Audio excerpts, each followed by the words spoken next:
Well, good morning, everybody, and happy Father's Day.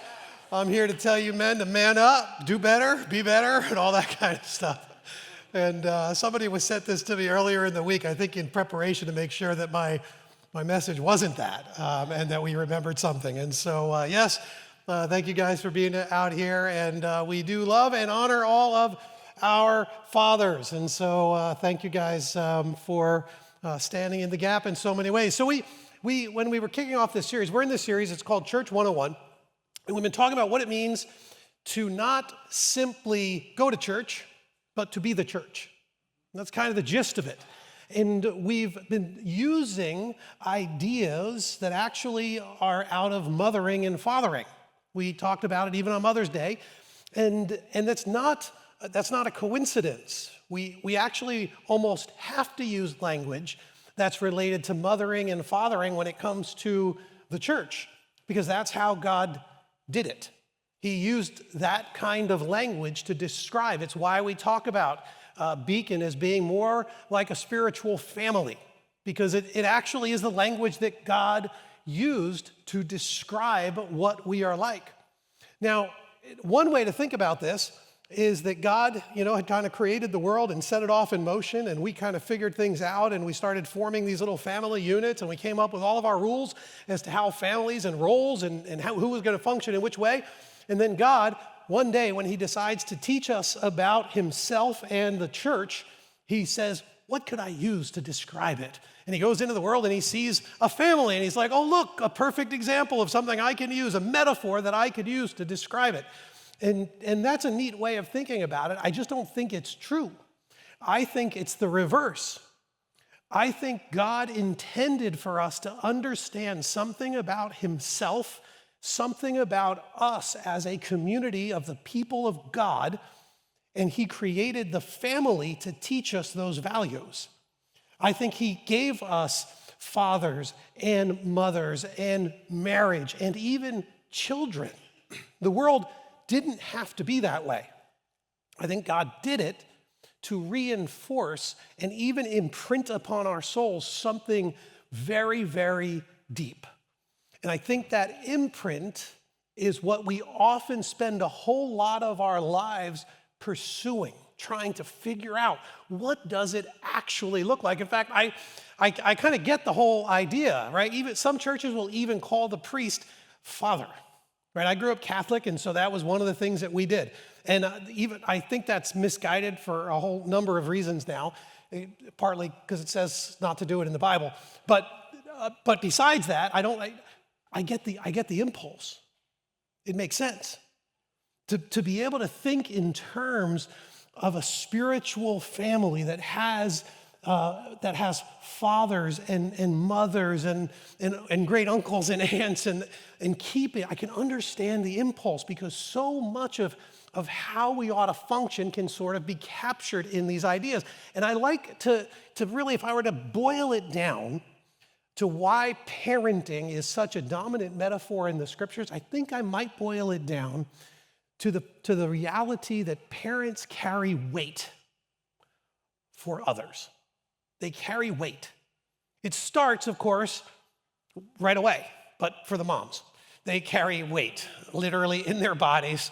And in that way, the 9th month is a gift, because I know a lot of young mothers, first-time moms, they get super nervous through the pregnancy as they start to kind of think through this day and the delivery and what that might look like and all of that.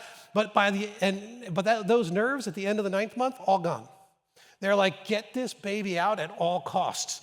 The 9th month is God's gift to overcome all of the anxiety of actually giving birth. But you've literally carried weight, but that's only the very beginning. For a dad, it hits you more like maybe a little more like a ton of bricks, because it's still sort of theoretical while our wives are gaining weight. We're like, whoa, wow. I mean, all I notice is she's kind of moody and she eats a lot right now. She doesn't seem quite herself, and she doesn't look quite herself right now. Guys, don't say that. We think it, but that's a secret. We're not supposed to talk about that publicly. But one day, someone, you go to the hospital, and if you're blessed enough to be right there in the room, suddenly a doctor or a nurse one day just takes a baby and puts her in your arms. And as a new dad, you're like, whoa. Like I didn't get any, it was harder to get my driver's license than to have someone hand me a life. And now, like, in a couple of days, they're gonna send me home and be like, good luck. Good luck. Like, what? I have a life in my hands. And it needs me. That moment for many men is transformative. It changes everything for many of us. The moment you hold that baby, not only do you realize you had a capacity for love that you never realized, you had a sense of responsibility that hadn't been fully developed. When I was handed my first son, I have 3 boys, my first son, I was like, I feel hopelessly behind right now. I need to go do stuff. I have to hold this baby and do stuff. I have responsibilities now to go do something and make of the world and his life a better place. The sense of responsibility, it welled up inside of me like it had been imprinted in my soul. Because it is. It is the way that we're wired by God. And I think when we start to taste that, we get a little bit of a sense of what we were made for in this world. And so recently, there was a young lady in our house, and she had purchased a camera with some film, like in one of these old style things you might get at like a garage sale or something. And the film case was rusted shut. And she said, hey, could you open this for me? Which, for the women, you may not realize this, that moment when you ask that is a very stressful moment for men. Because you obviously couldn't open it yourself. You gave it to the one who has supposedly 20% more upper body strength with the hope that he can do it. And man, we hope we can do it. In that moment where everything, all masculinity hangs in the balance in this one moment. And so, we kind of hunkered down. I did. I gave it a good twist, and I was like, oh, this is a serious one. So I shook it off, and I was like, all right. And so I gave it a really good twist, and it didn't budge. Not even a little bit. Like, it didn't even feel like it was budging. And so I asked her, I said, hey, can I, do you mind if, I put some tools on this thing? Because, tools. Like, why would you not want to use a tool? And so I got a big wrench, and I gave it everything I had. And I was like, oh, man, it isn't budging. So I said, do you mind if I put some chemicals on it? Do you mind if I a little WD-40 and I'll just, just a little bit, just to let it sit in there? And no, go ahead. So, which is really good because I've already committed now and I'm emotionally all in. And so I do. I put a little WD-40 on. I put a couple of wrenches on it. Nothing. So of course, at this point, this idea of defeat is starting to loom heavy in my mind. I have been asked to carry the weight and I am failing to carry the weight. And so I said, all right, I'm sorry. Do you really need the case? Or do you need what's inside the case? And she said, no, I don't care about the case at all. I just want what's inside it, which we think might be the film for this camera. And I said, all right. So I went back to the tool room, and I grabbed a pair of needle nose pliers, and I peeled that open piece by piece, little bits of metal going all over, just so I could get this thing open. And I gave her the film with all of the pride that you could, nearly handing a baby to a dad. I just felt this is like a moment of, I just gave birth to this film, and here it is. And she was definitely appreciative. I don't think she was nearly as excited about it as I was, because it tapped into my own desire to get outside of myself and to help and to participate and to carry weight in whatever way. And that's a silly example, but it isn't silly at all. It taps into some of the deepest parts of who we are. And so, as we have been thinking about this idea of what it means to be the church, Church 101, I wanted to spend some time this morning with one of my absolute favorite Bible characters, Joseph. And Joseph is the favored child of his father Jacob, who became Israel, who became the father of the 12 tribes of Israel, for those familiar with Bible history. Now, The favorite child is kind of a big problem. It actually ends up being a problem in the story. So on Father's Day, here's a freebie. Dads, don't have favorite children. Don't do that. I do not have a favorite child. I have 3 sons. They are 100% equal. And that is the story I am sticking with till the day I die, which is a little bit surprising because my own dad clearly had a favorite, which was me. And so I have broken that generational curse in one generation. I actually did set up my dad's Wi-Fi for him, because, that's what a good son does. And I was down in Florida. I set up his Wi-Fi, and I set up his password as Robert is my favorite. So that whenever my siblings went down there and asked for the Wi-Fi password, he'd be like, Robert is my favorite, and I don't know how to change that password. And so that is a true story. I did that. Don't have favorite children. That's part of the problem that happens in this story. So Joseph is the favorite child, and he's about to go and hang out with his brothers. He's been given special responsibilities, and he goes looking for them, and here's where it starts in Genesis 37, verse 17. They have moved on from here, the man answered. I heard them say, let's go to Dothan. So Joseph went after his brothers and found them near Dothan. But they saw him in the distance, and before he reached them, they plotted to kill him. Dark, dark twist here. Here comes the dreamer, they said to each other. Oh yeah, because Joseph, the favored son, also started having dreams and visions where he was one of the younger ones, not the youngest, but one of the younger ones. He started having these dreams where his brothers would bow down to him and he would be their king and their ruler. And he decided it was a good idea to tell them his dreams. Probably not the best move. So they call him the dreamer. Here comes the dreamer, they said. Come now, let's kill him and throw him into one of these cisterns and say that a ferocious animal devoured him. Then we'll see what comes of his dreams. Now, at this point, they have a little bit of debate. Wait, let's not kill him. Let's sell him instead. Let's sell him so that he disappears. Then we can make a little money. We don't have to kill him. He'll be gone. He'll be disappeared forever. But let's sell him instead. But they went through with the rest of their plan. So they did sell him to the Midianites, but then they took his robe. Remember, this is Joseph and the Technicolor dream coat guy, the amazing, this is that guy. So the robe mattered. It was colorful, all sorts of different purples and greens and stuff like that were on his robe. So it was distinct. His father would absolutely be able to recognize that this was his favored son's prized cloak. So they got Joseph's robe. They slaughtered a goat. They dipped the robe in the blood. They took the ornate robe back to their father and said, we found this. Examine it to see whether it's your son's robe. He recognized it and said, it is my son's robe. Some ferocious animal has devoured him. Joseph has surely been torn to pieces.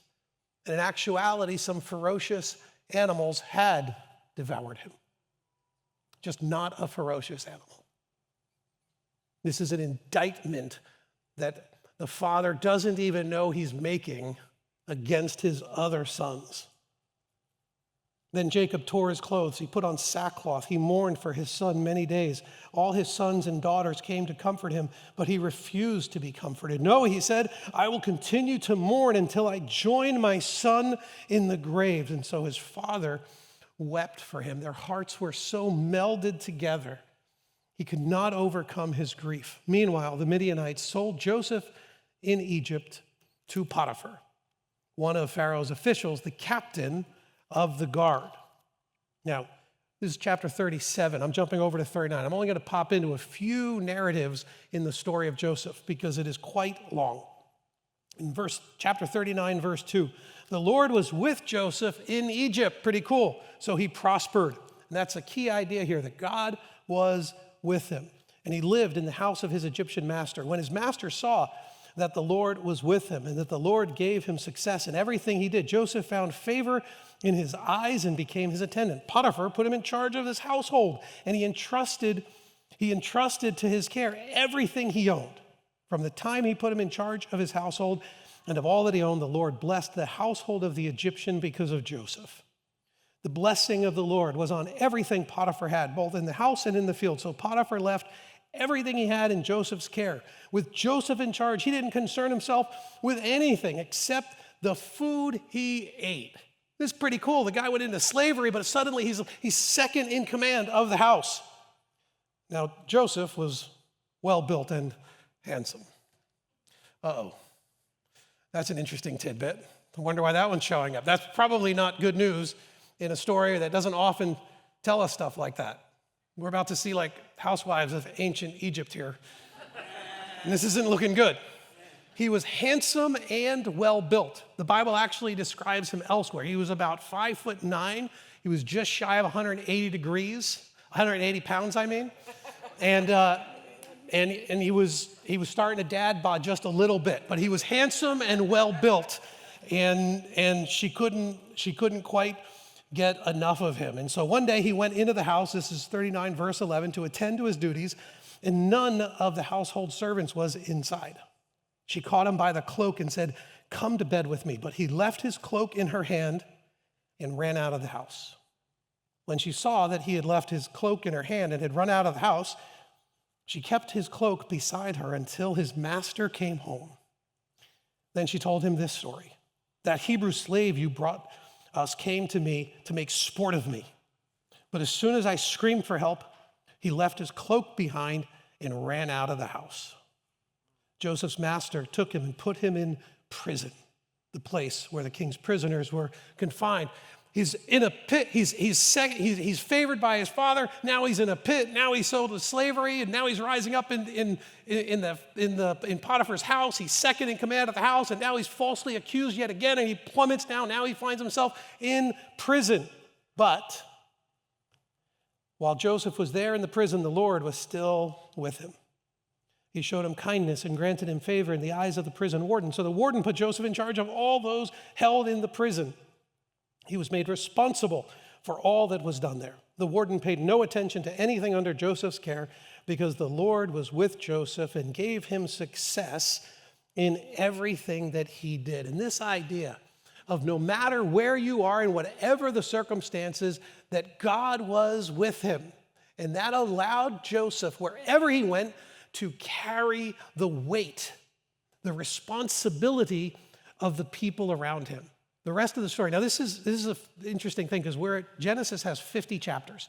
We started this back in the 30s, and we're 37. We're going to go where we can keep going every single chapter now until chapter 50. That's some 13 chapters. That's 13, 50, 13. It's some percentage that math people could tell you what it is, but it's a big portion of Genesis is dedicated to this one story. It's a lot of ink. It's a lot of ink. And sometimes when you see that, it's helpful to just say, I wonder why this particular story is getting so much ink. I wonder what it is about this particular guy and this particular way it's unfolding that God felt it important to give us this much detail about him. And things actually get even crazier next. He's in prison, there's a baker, and there's a wine taster, and then there's dreams, and there's Joseph interpreting dreams, and then suddenly he gets an audience with Pharaoh, and Pharaoh goes insane with his own magicians, and Joseph comes on the scene, and all of a sudden, there's 7 years of famine, there's 7 years of plenty in harvest, and then there's going to be 7 years of famine, and the whole of the region was going to be in dire jeopardy. And Joseph ends up in second in command of all of Egypt, the most powerful nation in the world, that whole region in this time in history. And he ends up second in command. Talk about down, up, down, up. And now he's fully up. And he ends up saving countless people. He's bearing up the weight, holding the weight of so many. Now, what do we learn from a very, very, very super quick and all too superficial view of this book of Genesis? No matter what, maintain your integrity. Maintain your integrity. This is what we see happen in Joseph's life. It would be easy for him to complain. It would be easy for him to look for some sort of sinful solace. It would be easy for him to say, I have suffered so much, I deserve this or that. I have all of these natural and God-given abilities that aren't being appreciated along the way as I've been in pits and been in prison. It'd be easy to give yourself license to do whatever you wanted, to make yourself feel better. It would be easy to compromise, to try to hide, to not tell the truth. And Joseph doesn't do any of these things. And this is an important part of bearing the weight of others, because it is all too easy for us to be taken off the board because of our lack of integrity, because of our sin, because of our rebellion. And it's easy for us to say, yeah, but that's only on me. That's never the case with sin. Our sin is never just on us. Joseph, in this exchange, he gives us a pretty cool insight. Here's the whole thing, Potiphar, Joseph, well-built, handsome, right there. After a while, by the way, he used to brush his hair forward and keep it short. With me in charge, he told her, my master does not concern himself with anything in the house, right? Everything he has, but watch this. No one is greater in this house. My master has withheld nothing from me except you because you are his wife. Then how then could I do such a wicked thing and sin against God? Well, how is that a sin against God? Because you could say, well, it's simple. These are God's rules. He broke God's rules. Yes, but God's rules are never arbitrary. These rules exist for a reason. And they're almost always rooted in some sort of justice, some sort of way the world ought to work, some way of restoring humanity to the fullness of what we were meant to do and to be. So when Joseph sins, he's no longer able to carry weight for himself or for the people around him. When I talk about being taken off the board, it means everyone else on the board suffers. If you're a knight being taken off the board by a pawn, imagine what happens to those who needed the knight. And I think sometimes we personalize our own sin and our own rebellion to such a degree, and we don't raise it up to a whole new level that says, no, this is actually an issue between me and God in a more significant way. How can I sin against God in this way? There are consequences to this behavior that can rattle and shake an entire community. The Bible is that story repeated over and over and over and over and over and over and over again, and we ought to take a real and significant warning from that. The scriptures will later tell us in the book of Galatians, New Testament, brothers and sisters, if someone is caught in a sin, you who live by the Spirit should restore that person gently. But watch yourselves, or you also may be tempted. Carry each other's burdens, and in this way you will fulfill the law of Christ. This is one of the most helpful ideas found in the scriptures. It's saying, listen, you actually have a responsibility not just to not fall into sin and temptation, not to yield to it, but to help others who are. That's part of our role together. We're supposed to encourage and strengthen gently, not with the kind of harsh judgmentalism that so many churches are marked by, but to gently help others, bring them along, strengthen the whole of the community this way, all the while keeping the humility that says, but watch yourselves as well. Watch yourselves, because you could also just as quickly and easily fall. That keeps us humble in our approach to help others. You see, he's spreading this and he's increasing the weight of responsibility that we get the privilege of carrying for our community. Now, the scriptures also will tell us, I think we learned from this story, that no matter what, we do good in every circumstance. We do good in every circumstance. I came across in my email this week a story of Pastor Albert Edwards. And I had never heard of this guy before, and I don't know that many of us would have. But it ends up that he and his family had long been slaves in Texas. And his family, after the Emancipation Proclamation, the end of the Civil War, They were in the last state to recognize the freedom of the slaves because it was a stronghold of the Confederacy. And so until the Union soldiers actually got there to announce that this had already been settled, that slavery was now illegal in the land, the slaves in Egypt continued. Hundreds of thousands continued to live in slavery until someone actually got there to tell them. And that happened, of course, June 19th, 1865. That's what Juneteenth is. It's why it's the recognition of when we actually got to free the slaves who were still being held in slavery, even though all of the paperwork, so to speak, had already been accomplished. All the blood had already been spilt. But now they needed to hear the news. Well, this pastor's family was a part of that slave trade. They were a part of that slave experience. And they continued through the days of early restoration. They continued through the Jim Crow era. They continued through lynchings, and with a great deal of personal family suffering. And at one point, one of his great-grandmothers became a pastor of a small church, and that was turned over to his grandfather or father, and eventually he took over. But as is often the case, a lot of folks in kind of their Baptist circles, they do their church thing, but they also are very active in politics, as he was.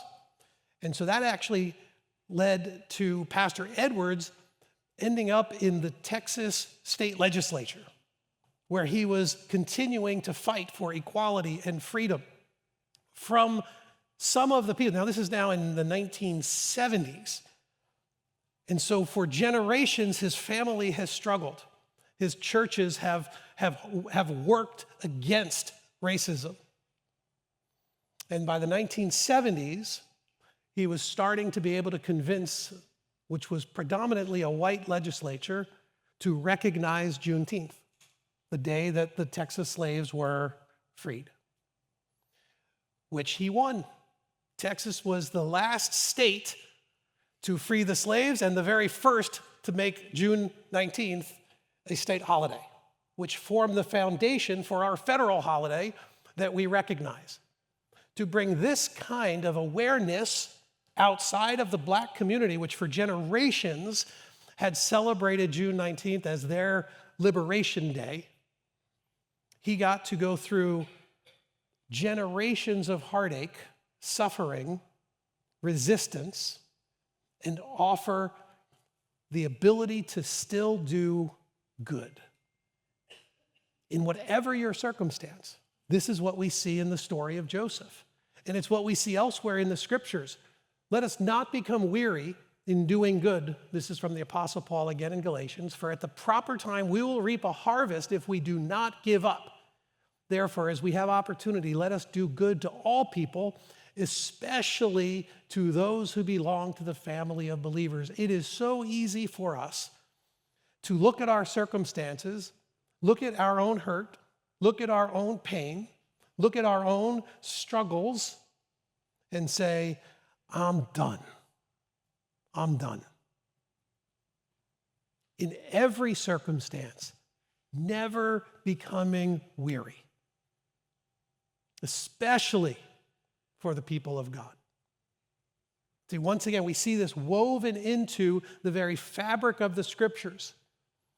Now, when you get to a place in the story of Joseph where you see what he's doing, it starts to catalyze in us that this was clearly something unpredictable in every way.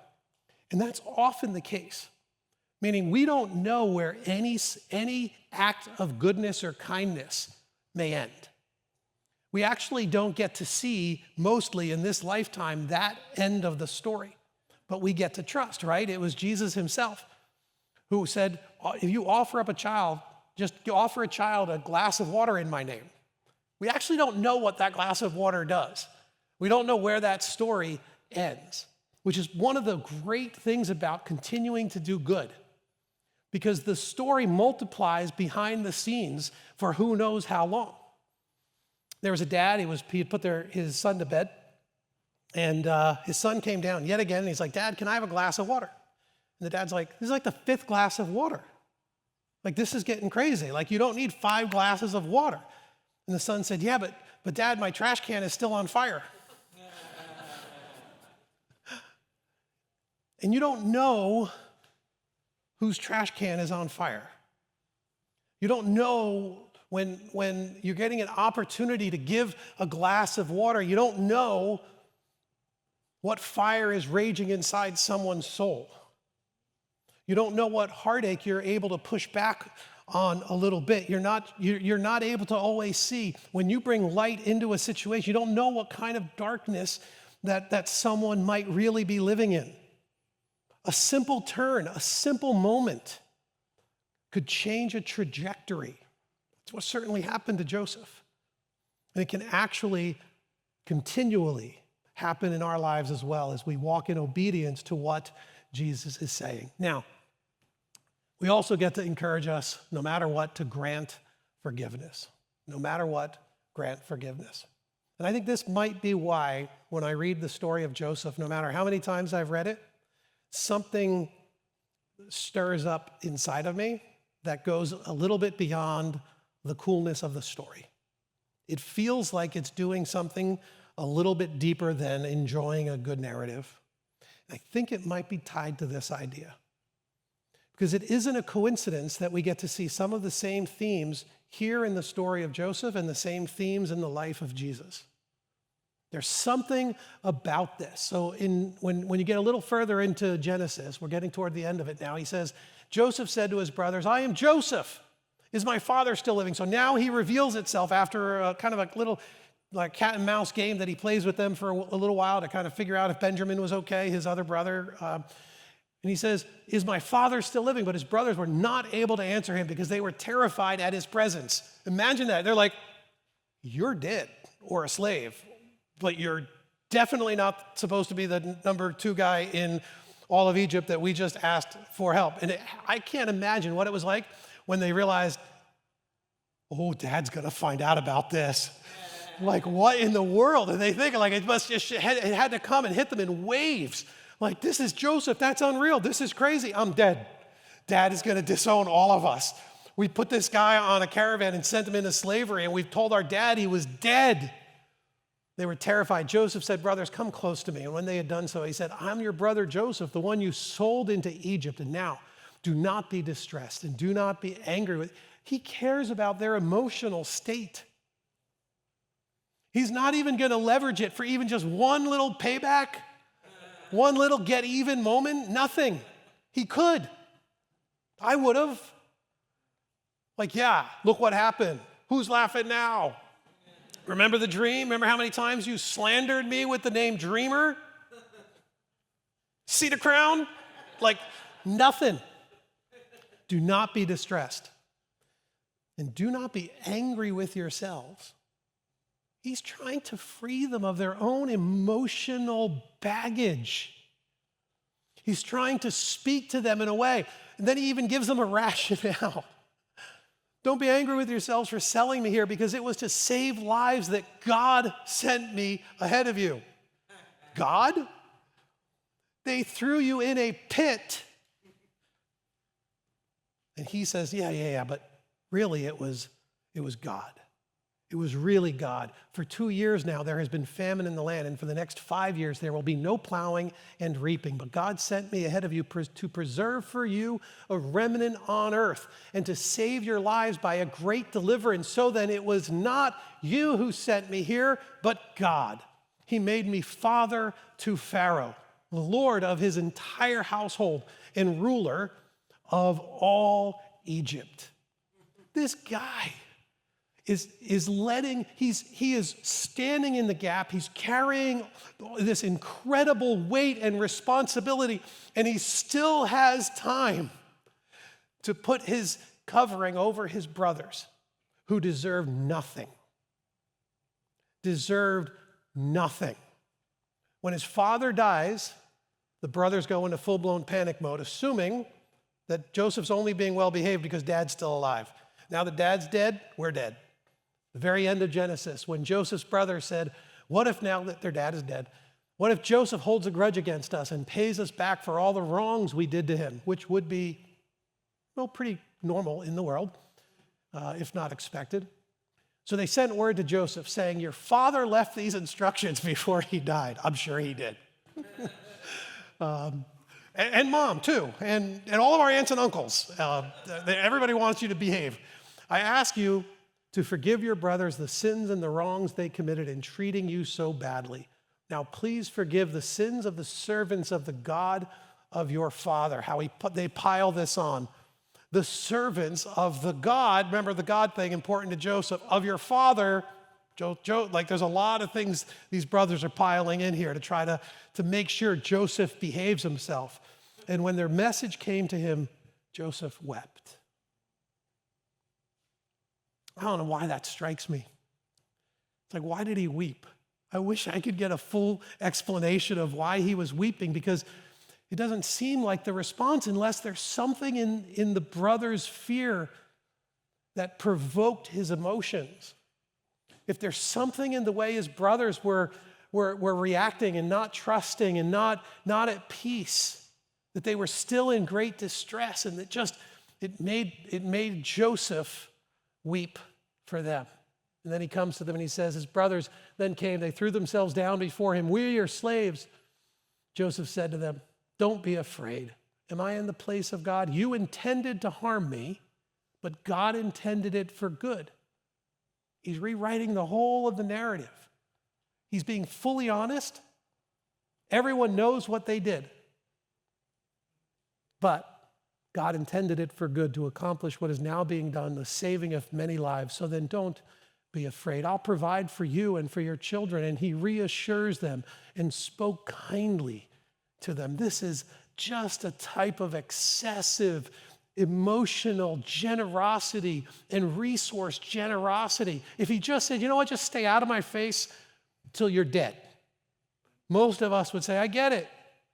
This guy's been hurt. And he's like, yeah, but I'm going to change the whole storyline here for all of us, for the good of everyone. And I think this resonates because this is the change in the narrative that Jesus gives to us. I know there are so many of us that we would rather we throw Jesus in a pit.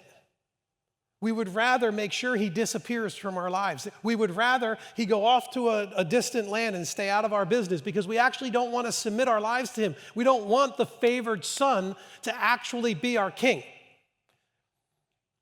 The scriptures tell us that there will come a day when every knee will bow. Every single one of us will one day bow before the king. Some of us will bow before the favored Son of God